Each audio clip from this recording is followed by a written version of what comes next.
Are you being honest with yourself?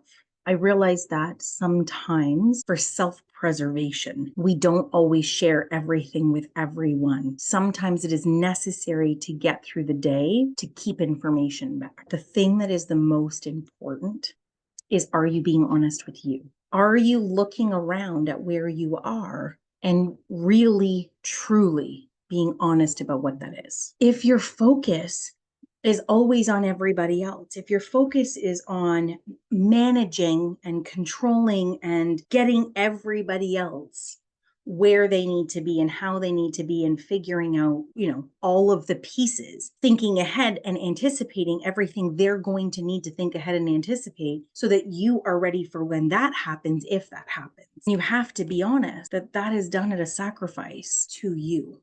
You might be eating, but not properly.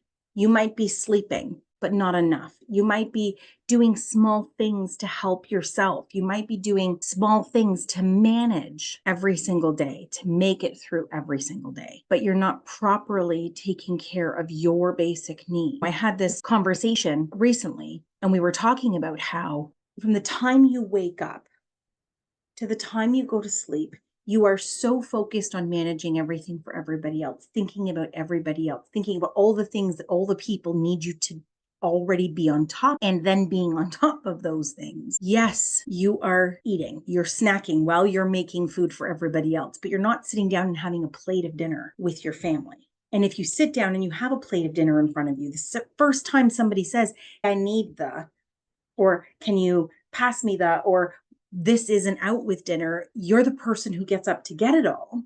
Sleep is the same. If you're getting everything ready for everybody else, then you're the last person to climb into bed. And then your mind is racing, thinking about all the things that you should have done or could have done, or did you do, or do you need to do tomorrow, or making sure that you remember for tomorrow. And you're running through all of that in your head. By the time you get to sleep and then have to wake up in a couple of hours, you're not properly rested. You're not getting the quality of sleep that you need for your body, for your mind to be clear and focused and motivated to do all the things that you need to do. So the first step to really, truly owning where you are and able to think about where you want to go, but then be also a plan of action on how to get there. The very first thing we have to do is be honest about where you are. Be honest about what you're doing. Yes, your instinct is to say, yeah, I'm sleeping. Your instinct is to say, of course I'm eating. I get outside all the time, but getting outside to run the kids around or to pick people up or drop people off isn't the same as getting outside for you. Having the scraps from the rest of the family or snacking while you're making dinner isn't the same as having a meal. Being the last one into bed and the first one out of bed isn't the same as having a good quality full night's sleep. They are very different.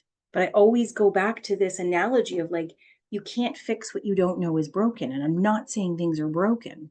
They are working. You are managing.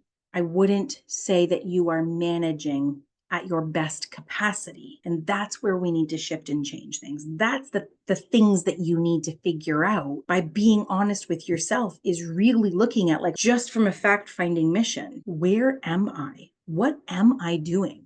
Am I actually eating? Am I sleeping a full night's sleep? Am I getting out? Am I calling my friends and family? Am I doing the things that I love? Or is my day filled to the brim and beyond with everybody else's everything else? And be brutally honest with yourself.